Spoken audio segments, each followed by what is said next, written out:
오늘은 성령강림 후 제6주일이면서도 맥주감사주일입니다. 근데 우리는 뭐 도시의 교회라 맥주감사주일의 의미가 크게 와닿지 않는 것 같아서 따로 이 주일을 지키고 있지는 않습니다. 그렇지만 때를 따라 비를 내려주시고 또 햇빛을 비추시면서 만물을 자라나게 하시고 또 결실하게 하셔서 우리를 먹고 또 살아가게 하시는 하나님의 우주를 경영하신다 하는 이 사실 한시라도 잊지 않으시는 여러분 되시기를 주님의 이름 부탁을 드립니다. 우리의 창조주시며 또한 아버지 어머니가 되시는 하나님의 은혜와 사랑이 이 귀한 날과 이 귀한 때 감사함으로 세우신 교회에 나와 예배하는 사랑하는 성도들 위해 가득하시기를 성아버지 성자 성령의 이름으로 축원드립니다. 냉면집에 스님이 들어가셨어요. 냉면을 주문을 하시는데 문제는 뭐냐면 이 냉면에 고명이 올라가잖아요. 그래서 서빙을 하던 종업원이 난감해가지고 스님한테 물어봅니다. 스님, 고기는 어떻게 할까요? 라고 조심스럽게 물었더니 스님이 뭐라 그랬을까요? 야, 이 새끼 밑에 까라 이렇게 조용히 얘기를 하더랍니다. 이 스님이 또 그 냉면집에 다시 방문을 했어요. 냉면을 주문했는데 종업원이 뭐 묻지도 않고 그러더니 그냥 말없이 고명이 얹혀져 있지 않은 냉면만 한 그릇 딱 놓고 가더라는 겁니다.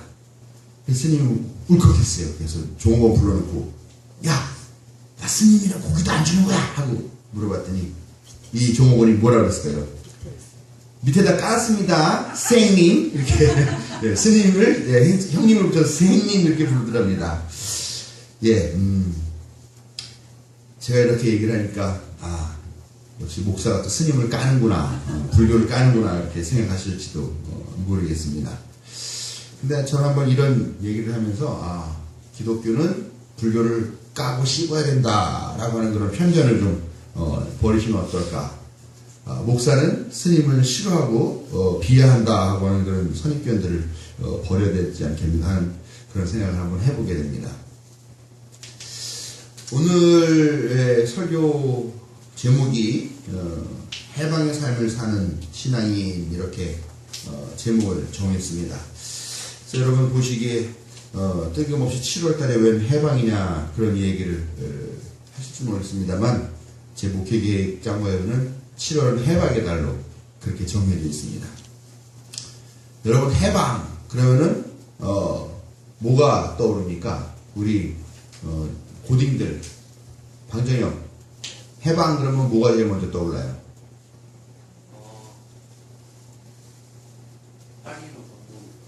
8.15 광복이 떠오르죠. 윤재민 학생은 뭐가 떠오릅니까?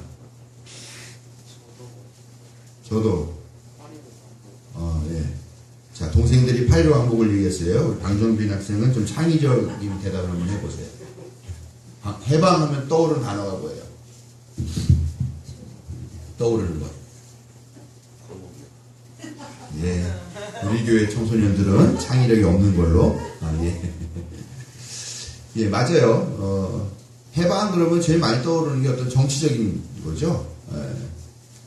특히 우리 민족 같은 경우는 일제 식민지를 겪었기 때문에 거기에서 해방된 날, 광복절, 8.15 광복이 제일 많이 떠오를 겁니다.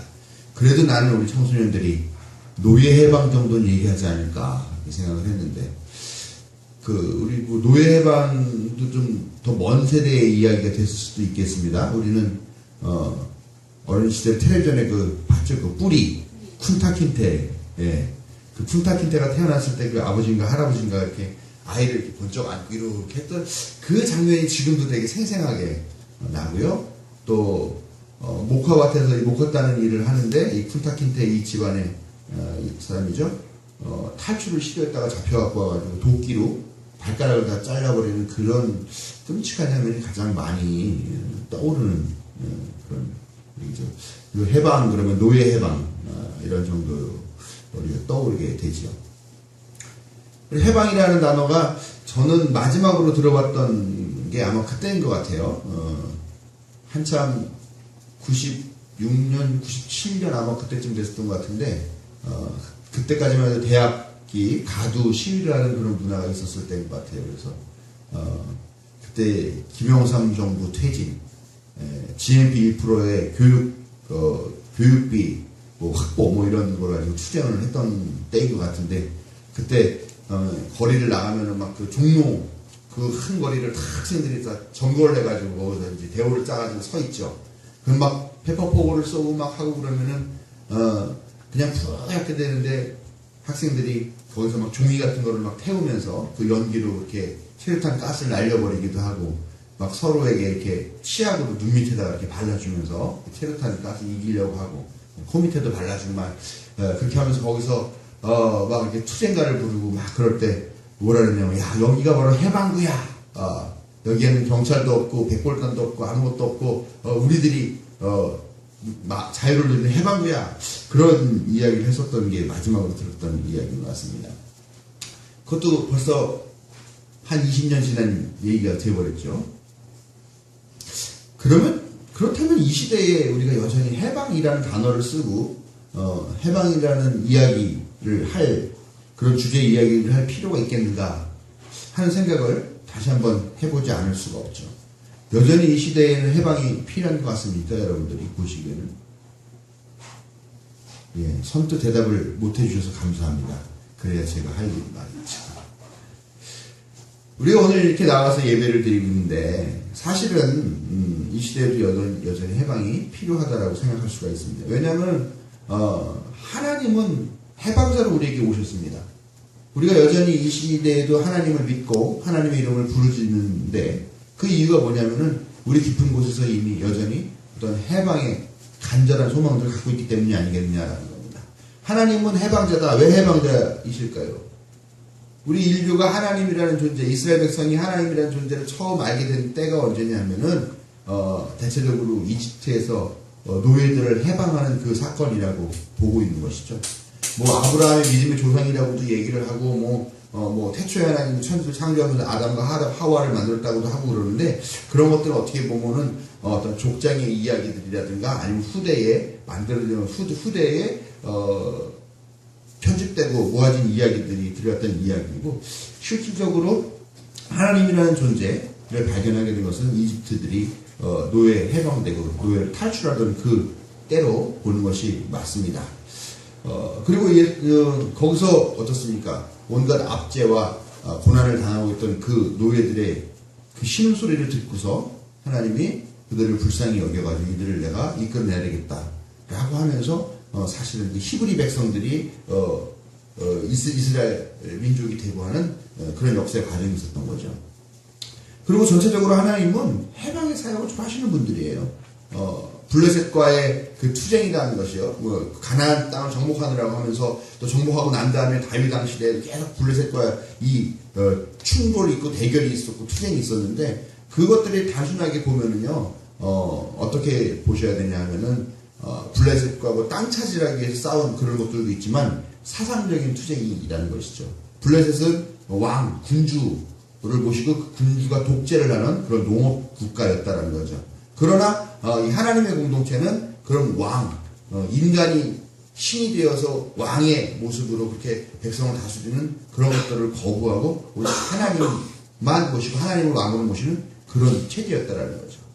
그런 블레셋의 체제를 보고서 사람들이 부러운 마음이 들어가지고, 야, 우리도 왕을 세워주세요 라고 얘기를 하니까 우리 지지난주에 했던 설교인가요?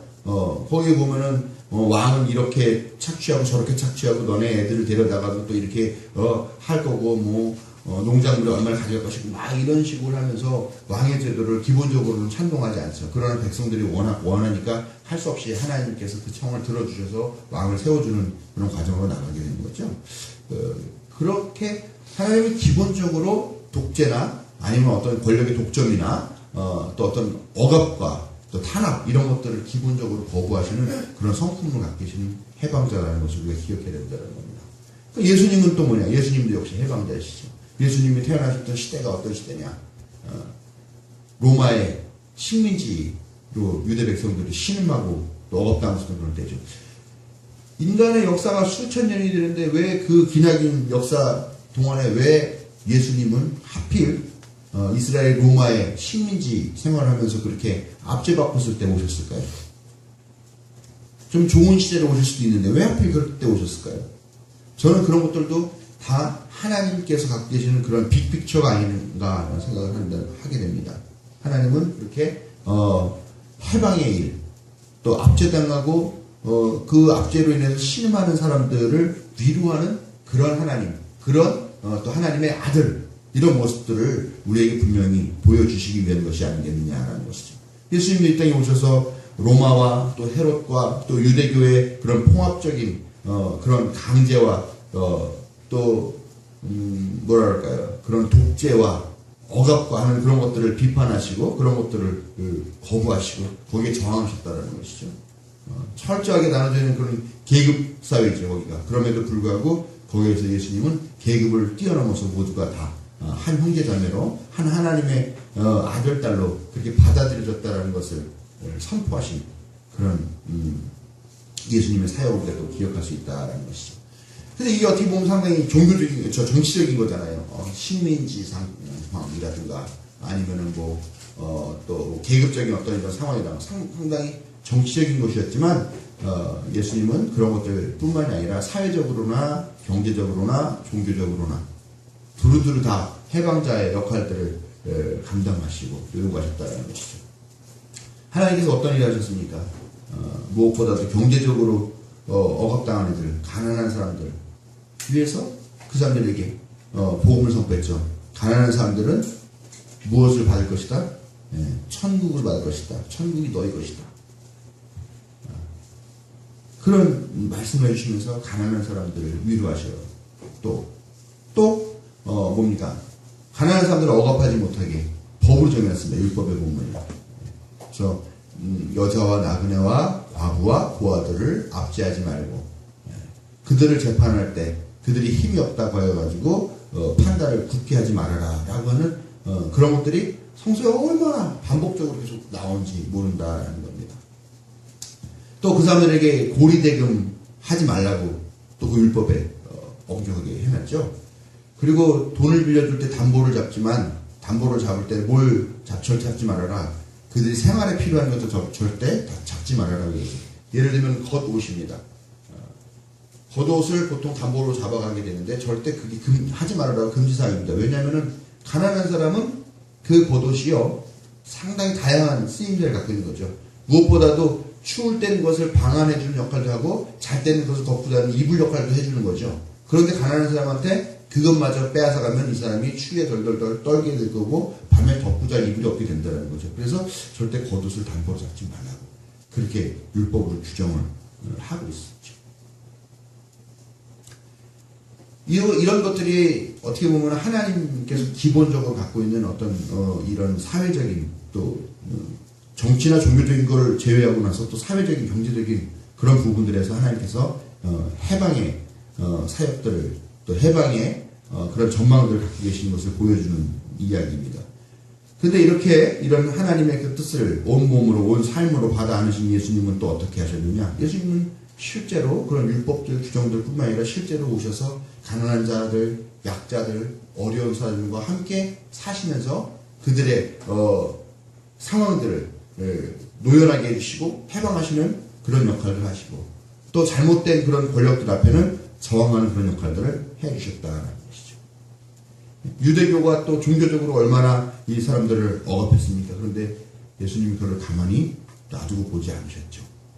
그래서 그들을 비판하고 또 그들의 권력에 도전하는 그런 행위들을 하시게 되었다는 것이죠. 이런 것들이 사실은 가만히 보면은 우리 십계명이나 율법에 나와 있는 우상을 섬기지 말라라고 하는 그런 내용이죠. 너는 절대 하늘에 있는 것이나 땅에 있는 것이나 그 어떤 것으로 형상을 만들지 말고 그것에 절하지 마라. 만들지도 말고 절도 하지 말라. 우상을 섬기지 말라. 그렇게 분명히 하나님은 우리에게 말씀을 해주고 계시는데 근데 유독 그런 것들을 어기는 데가 있어요. 교회에서 또 성전에서 그런 것들을 더 어긴다라는 거죠. 이들은 어떤 하나의 형상들을 만들어 놓지는 않지만 어떤 하나님 신앙이라고 하는 것들을 율법이라고 하는 틀로 만들어가지고 그 율법을 마치 하나님처럼 그렇게 하는 오류를 범하게 된다는 거죠. 우상을 만들지 말라는 것은 엉뚱한 거 만들면 그것이 하나님이고 하나님이니까 거기다 절해라. 이걸 섬겨야 된다. 이것을 금쪽같이 여겨야 된다. 하나님 주종다. 이건 지켜야 된다라고 하는 그런 강압적인 그런 시도들에 대한 거절을 나타내는 뜻이었는데 교회는 또 성전은 오히려 그런 것들을 받아들여가지고 오히려 형상은 하나님이 아니지만 상징적인 어떤 것들을 만들어놓고 사람들을 억압하는 그런 역할을 해온 거죠. 그래서 예수님은 거기에 대해서 저항하시고 오히려 참된 신앙을 갖도록 이렇게 요구하시는 그런 해방자의 역할을 감당하셨다라는 것입니다. 그 외에도 많죠. 뭐 여성들에 대한 어떤 그런 존중의 모습을 예수님이 보여주셨고, 또 어린이들, 여성과 마찬가지로 어린이들 당시에 사람 취급도 안 하고 사람 수, 머리수 셀 때 끼지도 못하는 그런 좀 하찮은 것이 존재였는데 그들을 사람 대우해주고 그들 보듬어 안아주시는 그런 역할을 하셨다는 것이죠. 또 노동의 문제도 관여하셨죠. 노동. 당연히 일한 만큼 받아가는 게 맞는 세상이라고 생각했는데 예수님은 비유해서 말씀하시죠. 새벽 6시에 온 사람은 아침 9시에 온 사람이나 심지어는 그날 일 정리하기 1시간 전에 와서 일한 사람에게도 똑같이 금료를 줘야 된다. 왜냐? 그 사람들이 일한 노동력은 그렇게 되지 않는다 하더라도 그들의 노동은 가치가 있다. 그리고 그들의 노동으로 그 가족들이 먹고 살아야 되는 상황이 있기 때문에 그것은 그들의 일한 만큼, 즉 노동력으로 계산해 줄 것이 아니라 그들의 노동의 가치에 따라서 이 사람들에게 똑같은 임금을 줘야 된다. 이런 정말 획기적인 이야기를 합니다. 이 얘기 어디 나오는 얘기냐면요. 제가 지금 성서에 예수님의 비유로 말씀드렸지만 이게 막스 또 레닌 이런 사람들이 만들었던 공산당 공산주의 사상의 기초를 이루는 거거든요. 노동력의 가치와 노동의 가치, 거기서 임금의 문제는 어떻게 할 것인가. 이거를 벌써 한 2000년 전에 예수님이 생각을 하셨다는 거 보면 참 대단하다라는 것을 깨닫게 된다는 거죠. 이렇게 예수님 또 하나님, 우리 기독교가 이런 기본적인 사상들을 가지고 있습니다만 그러나 오늘날 교회, 우리 하나님의 자녀들은 정말 예수님의 하나님의 뜻을 따르고 예수님의 삶의 그 발자취를 따라서 해방자의 역할들을 하고 살고 있는가 하는 것을 한번 되돌이켜 봐야 되겠다라는 겁니다. 여전히 지금 이 사회는 모든 것이 다 민주화되고 또 경제화되고 또 산업화되고 뭐 이렇게 됐기 때문에 더 이상 노예 상태에 있는 사람들이 없느냐, 억누림 받고 또 박탈감을 강요당하는 그런 사람들은 없느냐 하는 것을 우리가 한번 돌이켜 보면서 오늘도 오늘 우리에게 주어진 이런 해방자 역할들을 어떻게 감당할 것인가 하는 것을 오늘 말씀을 통해서 좀 깨달아 봐야 되겠다라는 겁니다. 여러분들은 정말 해방자의 사명을 살고 계십니까?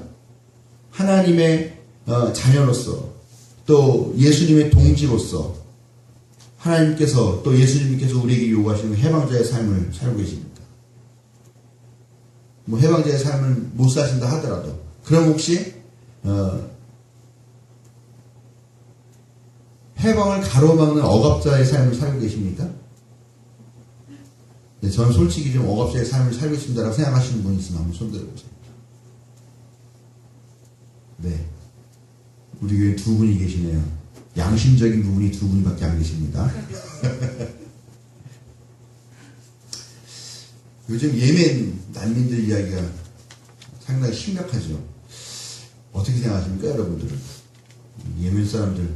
저도 이 내용을 이렇게 뭐 아주 관심 있게 본 건 아니지만 이렇게 보면은 참 괘씸한 부분들도 있고, 이 예멘 난민들이 좀 괘씸한 부분들도 있고, 또 그렇지만 이 사람들이 오죽하면 자기 나라 떠나서 여기 와서 살까 하는 생각들도 있고 하는 그런 생각이 좀 복잡해가지고 저는 잘 모르겠더라고요.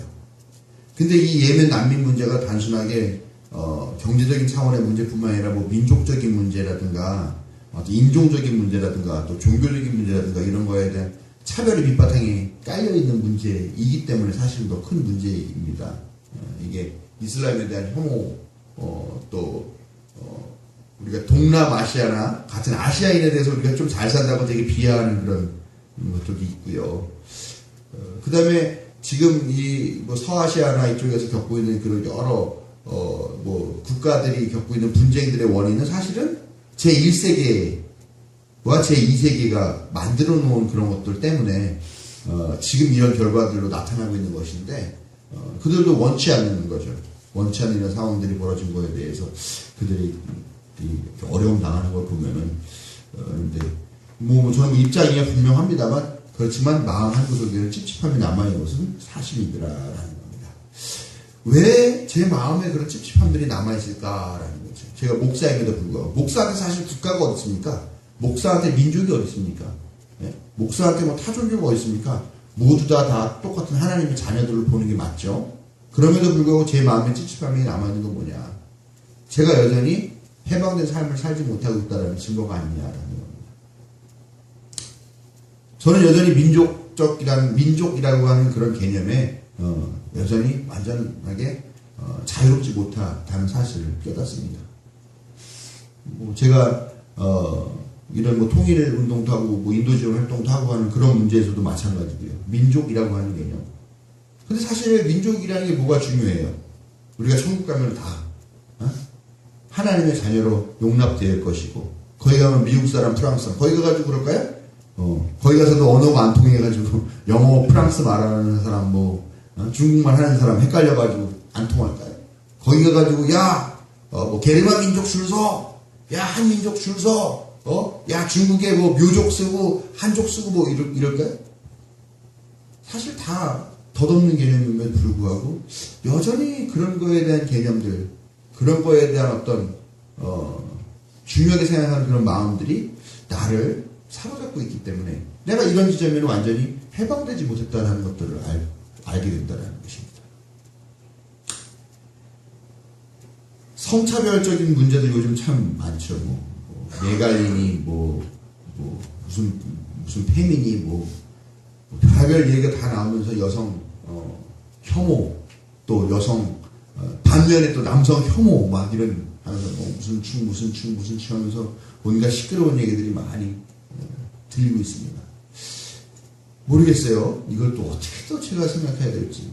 저는 당연히 여성과 남성이 지위가 동등해야 되는 거고 여성 차별받아서는 안 된다는 생각을 하고 있습니다만 그렇다고 해서 제가 정말로 마음 깊은 곳에서 아니면 내 생활의 전반에서 정말 여성들의 그런 인권을 존중하고 권리들을 지켜주기 위해서 놔두고 사느냐? 그건 아니라는 거죠. 여전히 저는 집에서 가장으로서 군림하고 있고 남편으로서 군림하고 있고 또 사회 나가서는 또 남자로서 누리는 지위를 누리고 있고 그것을 당연하게 생각하고 있다는 것이죠. 여전히 저는 이 문제에 대해서 해방되지 못했고 또 제가 그런 것들을 혁파하고 타파하는 그런 해방자의 삶도 살고 있지 못하다라는 것입니다. 오늘 주보를 보면은 주보 표지에 이런 사진이 나왔습니다. 30번째 쌍용차 해고 노동자가 목숨을 끊는 끔찍한 일이 벌어졌습니다.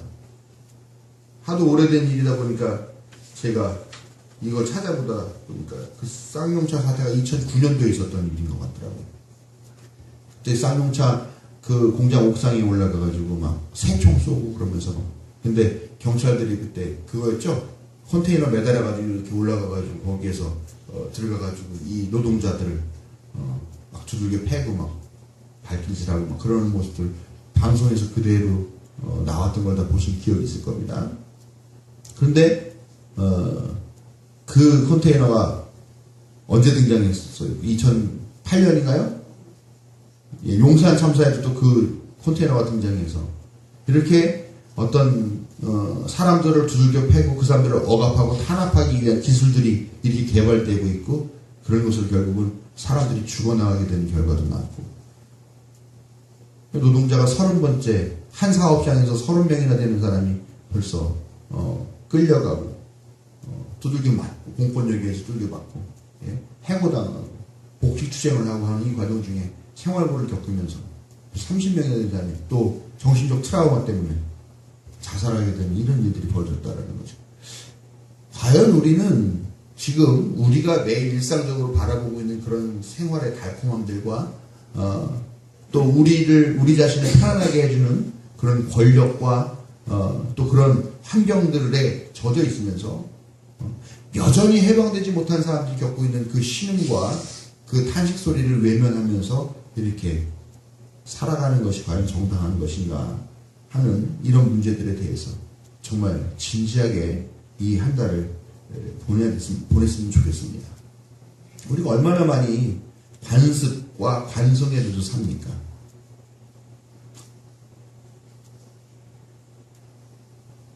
아버지라는 이유로, 남편이라는 이유로, 또 집에서 가장이라는 이유로 제가 우리 가족들에게 했었던 그런 크고 작은 폭력들에 대해서 이 시간 사과를 드립니다.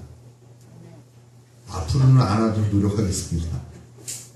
왜 장로님이 하면 하세요? 우리 가족이 하면 하셔야지. 목사님이 공개적으로 좀 사용합니다. 네. 그럼 우리 여러분들이 다 함께 하실 수 있는 반성을 한번 하겠습니다. 감흥이 없어요. 그러게요. 표정이 별로 반기는 표정이 아니네요. 제가 교회에서 목사라는 이유로 여러분들에게 뭐 신학적 지식이나 아니면 목사라는 어떤 직위를 이용해서 여러분들에게 함부로 하거나 또 함부로 말하거나 함부로 대하거나 여러분들을 깔받거나 또 여러분들을 위해 군림하거나 여러분들에게 대접받는 걸 당연하게 생각했던 그런 저의 행실에 대해서 이 시간 진심으로 반성을 하고 저도 여러분들을 해방시키고 저도 해방되기를 바라는 마음으로 사과를 드립니다. 왜 아멘 안 하세요? 그런 적이 없나 봐요. 예, 받아들이지 않으시는 것 같기도 하고요. 아니면 여러분들이 한 번도 그런 걸 느끼지 못하셨다. 그러면은 제가 참 아주 교묘한 그런 사람이고 아니면은 여러분들도 여전히 그런 종교라는 틀 안에 갇혀 있는 걸 수도 있어요. 왜냐면 목사가 그렇게 하겠다는데 뭐 목사님이 하시는 거면 다 그런 거지. 목사님 말이 맞지. 목사니까 이런 결정권이 있지. 목사가 하겠다는데 평신 동안 교인이 막는 거는 잘못된 거야.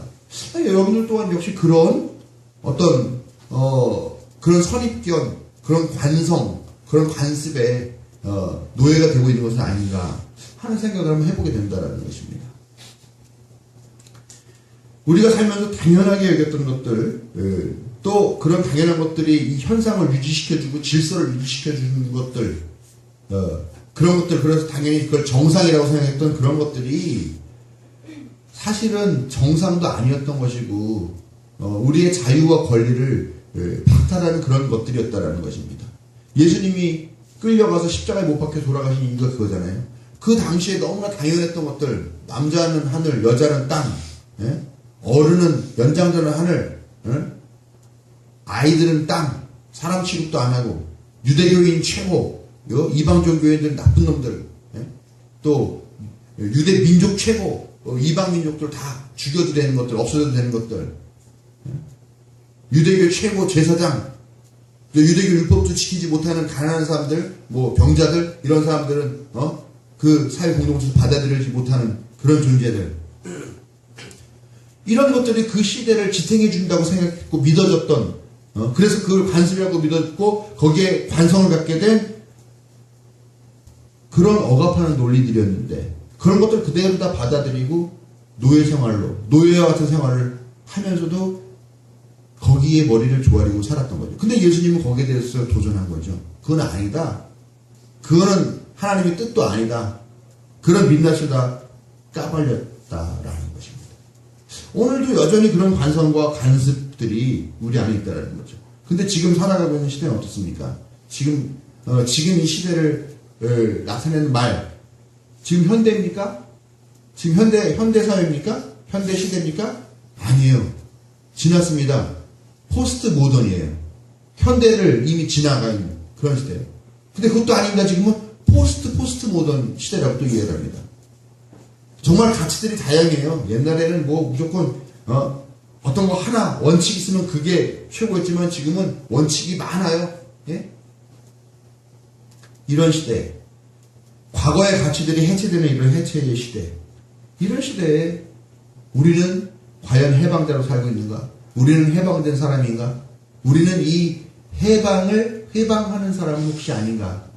하는 이런 진지한 반성들을 하면서 오늘 우리를 돌이켜 봐야 될 거라고 생각합니다. 오늘 말씀을 보면은 죄에서 해방이 된다라는 이야기가 22절에 나오는데요. 죄가 뭡니까? 우리가 그동안 생각했던 죄는 하나님을 믿지 않고 교회에 나오지 않고 하는 것들이 죄였죠. 그럼 뭡니까? 이제는 죄가 뭡니까? 죄가 단순하게 종교적인 차원에만 머물러 있지는 않다라는 겁니다. 사회적인 차원, 경제적인 차원, 뭐 정치적인 차원, 두루두루 다 거기에서 우리는 어떤 우리의 신앙적인 어떤 선언을 하지 않을 수 없는 시대에 살고 있고, 거기에 따라서 다양한 죄의 모습들이 나오게 되는 그런 시대라는 거죠. 근데 죄의 결과가 뭡니까? 죽음입니다. 죽음. 해방되지 못한 삶이 죄인 거죠. 그 삶의 끝은 죽음이죠. 그 죽음은 억압당하는 사람 하나만의 죽음이냐? 결코 그렇지 않아요. 이제는 전 세계가 다 그물망 같이 얽혀있는 이런 시대예요. 해방되지 못한 사람만의 죽음으로 끝나는 것이 아니라 결국은 해방하지 못하게 하는 이들의 죽음으로까지 연결이 된다는 거죠. 결국 모두가 다 파멸을 맞게 되고 종말을 맞게 되는 거죠. 그래서 얼마나 이 시대가 매번 하는 얘기가 뭐예요? 지구가 언제 망할까? 핵무기 만들면은 그것이 어떻게 쓰여서 인류가 어떻게 파괴될까? 이것 때문에 항상 부들부들 떨면서 공포감을 갖고 사는 게 지금 이 시대의 모습 아닙니까? 그런데 오늘 로마서 말씀 보니까 거기에 대한 대안을 제시합니다. 죄에서 해방은 영생을 이야기한다고 나옵니다. 오늘 말씀 보면요, 그리스도 안에서 누리는 영원한 생명, 영생, 이것이 바로 해방을 의미하는 거죠. 영원한 생명, 지속 가능한 걸 이야기하는 거죠. 지속 가능한, 계속 이어질 수 있는. 해방이라는 것이 결국은 우리가 지속 가능하게 살 수 있는 미래를 만들어줄 수 있는 열쇠가 된다는 것을 오늘 이 말씀을 통해서 우리가 알게 된다는 것입니다.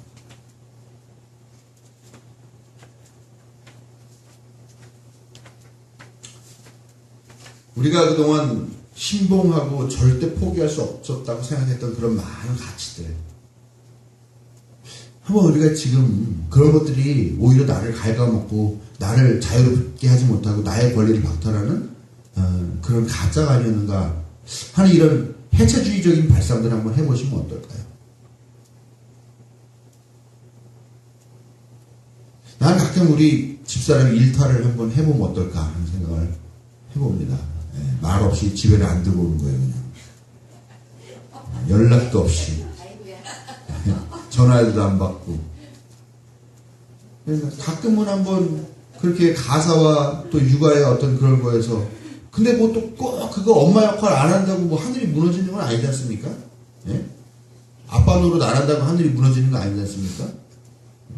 또 서로 그런 부족한 부분들을 채워나가면서 가정이 이끌어지고 한 사회가 지탱되고 그러는데, 우리는 이거 안 하면 안 되라고 하는 그런 강박관념에 사로잡혀서 매일 살고 있다는 거죠.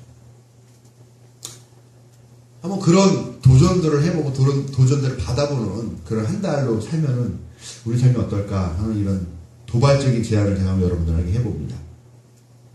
어제 주일 준비하는데 신학대 한참 후배가 저한테 전화를 했어요. 무슨 얘기를 하나 그랬더니, 자기가 그 교회에서 주일학교를 맡아서 하는데 어떤 부부가 교사를 한다고 그래요. 근데 이 교사 부부가 자기한테 무릎을 꿇었다고 그렇게 얘기를 해요. 그래서 왜 무릎을 꿇었냐 그랬더니 무릎을 꿇고서 그 부부가 제발 이 교회에서 나가주세요. 전도사님이 말씀에는 복음이 없습니다. 우리 딸이 그런 복음 없는 설교를 들으면서 성장하는 것을 제가 참을 수가 없으니 제발 교회에서 나가주세요 라고 무릎을 꿇었답니다.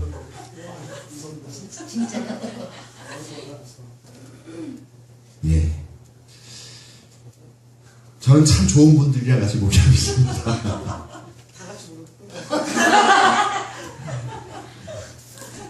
같이 저는 이해가 안 가요.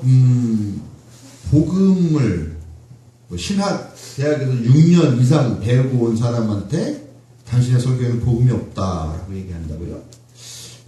그 이야기를 듣는, 그 이야기를 한 그 사람은 도대체 어떤 사람일까 하는 걸 생각하면서 저는 솔직히 그 부부가 불쌍했습니다.